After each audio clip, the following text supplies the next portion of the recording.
You do it right, you build the application right, it's useful, it adds value, it's something that users really engage with, that they want to share whatever data set that is amongst their friends. Some of it, they don't want to share all of it, maybe a little bit, maybe a little more. Really depends on the application. But it's more than branding. Branding's one component of it, but if you do the application right, then what you'll see is the branding benefits are huge. I mean, look at a company I like. Great example of a Facebook app. It's very engaging, very useful, and they're a music application. They've done an amazing job. They have great user engagement, huge install numbers, and they're bigger than their well-funded, multi-million-dollar media company, and they really grew because of Facebook. Right.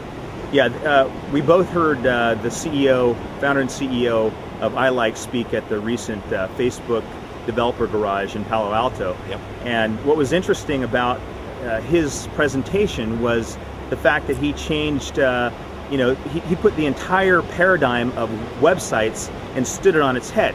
I mean, basically what he said was that their website for iLike is secondary in importance to the user experience in Facebook. And that was a huge paradigm shift for me. Comment on that. I mean, what are your thoughts on companies that are now creating their entire presence just within Facebook versus trying to first create, say, a website and then using Facebook as a mechanism to kind of brand their website? Well, I think it's the evolution. It's what we're going to see happening in the future. Entire businesses will be built purely on the Facebook platform and leveraging the social graph and the ecosystem of Facebook. And there's great business sense to that, because why go try to get users, why go try to get traffic to your site, why do all these other things? There's valid business reasons to do that, but why reinvent the wheel? Why not tap the social graph, build a great experience within Facebook on the platform, and leverage that? That's what these guys were able to do so eloquently. So what it really does is it is a paradigm shift. You don't necessarily need a website. The website is somewhat secondary to that. So Facebook now has some over 80 or 38 million users, right? And their growth rate is just growing at double digits. I mean, every month isn't it growing like?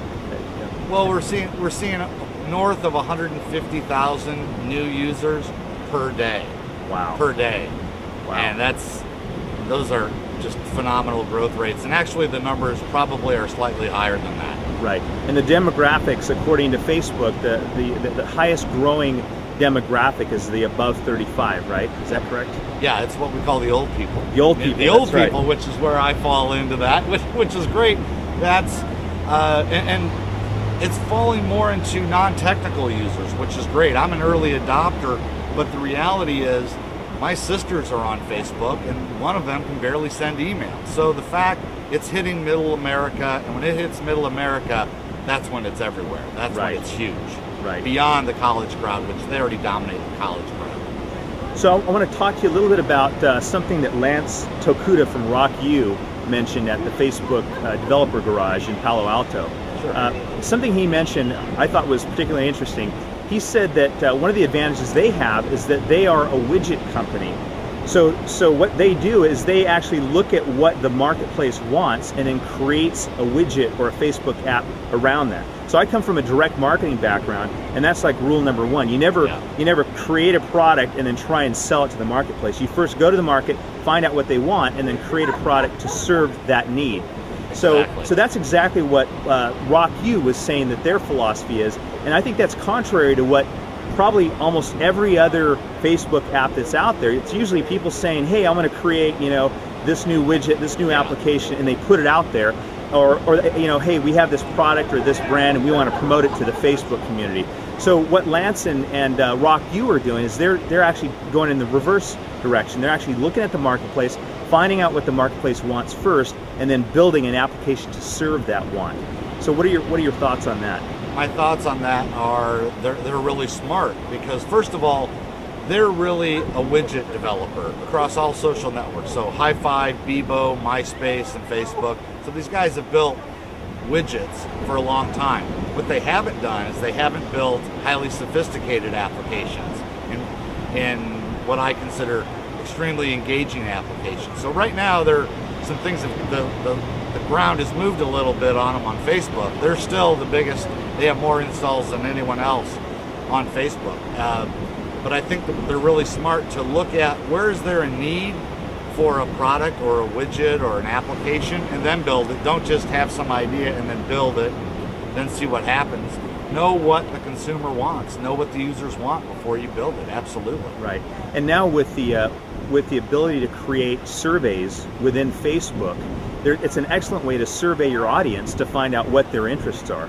So someone could create a survey with any of there's even Facebook applications that will allow you to do surveys. Yeah. So you could survey your audience and find out what their interest levels are. And if there's no interest in what you're thinking about creating, then start over and do another survey until you find something else that's hot.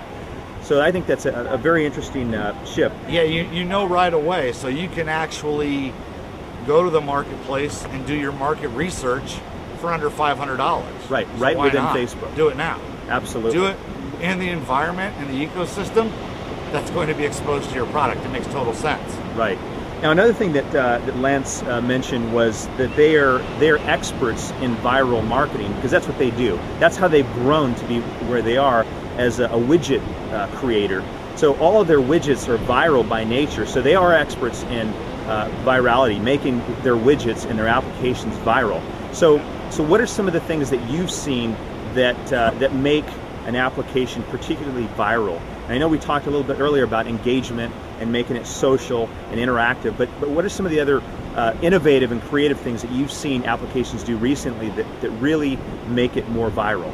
Well, they are definitely experts at viral, what I'll call one-dimensional applications. And that's not meant as a slam to them. It's meant that they're very good at using applications that force users to invite other participants. So Zombies is one of their applications. So you have to install the application in order to participate and see what I've done. So I think that's a very smart viral component that you have to load the application in order to engage. Some people won't, but a greater percentage probably will. So I think that's one good mechanism.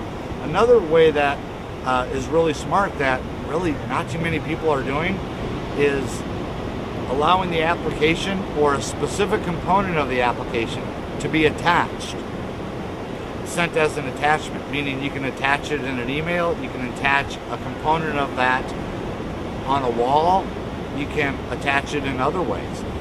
Notifications is another area where viral components, you need to be using the notifications area. Email, Facebook's going to disable that, so that little viral carrier is actually going to be going away in the near future, which is going to put even more onus on the app developers for their app to be engaging and better, and have a compelling reason to invite their friends to participate, to share whatever data they've done, or however they've participated in that app, to share that with their network, which will then bring in more people. So it seems to me that an application is viral by design. So it's almost like it's a deliberately planned application to be viral. So, and there was another comment made, and I don't recall if it was Lance from RockU or if it was the Slide guys, but someone had mentioned that that the way they create an application is they ask themselves, if a person is only able to invite 10 friends, will they be upset about that? So in other words, the application has to be interesting and cool enough to where that user who's using that application feels compelled to share it with all of their friends, not just 10.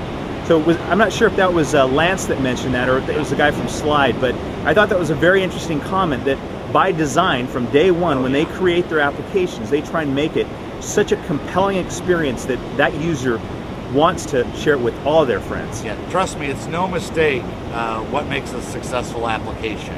It's not luck, it's strategy and very specific execution and implementation of tactics. And the other thing that really is important is the landscape moves really quick in Facebook, so you always have to be adapting your application to leverage whatever points you can.